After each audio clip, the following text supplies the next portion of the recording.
Coverage you can count on. Channel 3 Eyewitness News, live at 5:30. And thank you for being with us. I'm Greg Glover. And I'm Calvin Sneed, in for LaTrice Curry. Today we are continuing our coverage of LaTrice's story, her journey to recovery. And LaTrice joins us in the studio with more on her story and how her physical therapist played a major role in making her feel more like herself. LaTrice. Well, Greg and Calvin, after suffering any major health setback or crisis, the road to recovery can be difficult and challenging.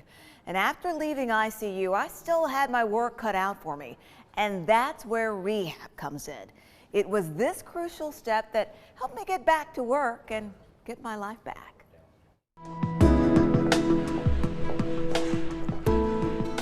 I had finally reached my goal and made it out of the trauma ICU. When I looked at her medical chart, I said, wow, how does this happen to somebody who's so young, who's healthy? Before you had come into the hospital, some people had told me about you, that you were active, you're busy, you're hardworking. But it did happen to me. I suffered a blood clot, and I wasn't quite ready to go home. Nobody planned to be here, and virtually no one. I certainly didn't, but I found myself at Siskin Rehabilitation Hospital. I always like to say, the acute care hospital is there to save your life, but our job is to help get your life back. And that was exactly what I planned to do. So you already had that sense of recovery behind you already, that you had already come so far and now you were here, and so there was already a certain amount of success driving you forward. But we still had a long way to go, and you knew that as well. I did know that, and that road to recovery included pushing myself every day. Typically physical therapy in the morning and in the afternoon, and so they kind of double dip a little bit. It's a lot, but you have to stay motivated and focused on your goals, no matter how tough the task. And each day when we walked in the room, even if you were tired, you had a smile on your face, and sometimes it was kind of like okay, let's do it. Fielder says that's key to trying to make sure patients stay motivated and focused on their goals, no matter how bad things look. There's a younger gentleman who was working, was pretty active, and had a stroke, and you could just see in his face and talking with him that I'm not supposed to be here. Asking the question, why? How am I here? How am I going to do this? And that's a difficult place to be. Yes, rehab can be a difficult place to be. A good staff and support system play key roles in a patient's success. I know. It certainly made a difference for me. As we encourage families to stay, they're welcome to stay the night, to be involved in therapy. We do family training with every family, with our therapists, because we know that right now they're our concern, but 2-3 weeks down the road, they're now the family's concern. Recovery is a process that takes time.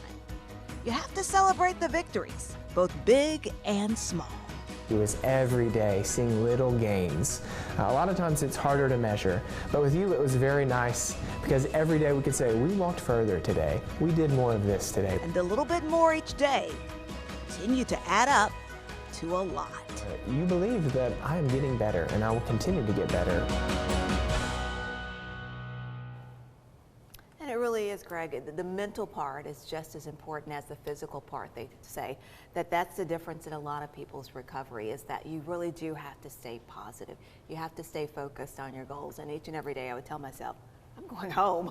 How do you do that? Help us all out with that positive outlook. Was it a conscious decision, or is it just who you are? Well, I think that some of it is like who you are, but I think it has to be a conscious decision because, it's no joke to say that there are some days that were really difficult and were like not good days.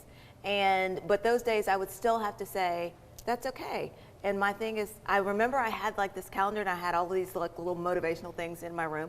And of course the picture of Flower Girl, as I told you yesterday. Flower Girl or dog. And my family. Yeah. And so it would say, you're going home soon. And I would just write that every day. I'm going home soon. It's like an affirmation every day. Yeah, exactly. I'm going to get better.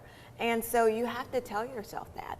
And I remember them telling me, and sometimes when people come to therapy and they're facing, what they think are unsurmountable obstacles, they just want to sit there in bed all day. Yeah. They don't want to do anything.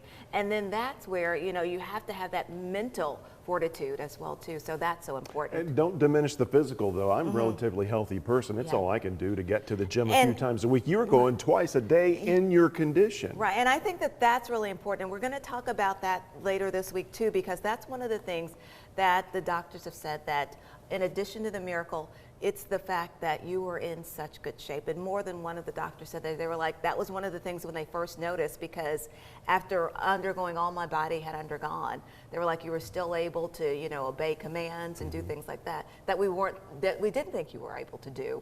So it's so important because you have to give yourself a fighting chance. And so that's why it's so important to stay healthy and stay in good shape. And one of the other things is all of our wonderful viewers, Greg, we're going to talk about them and share some of their stories, and that I got to go out and talk to them.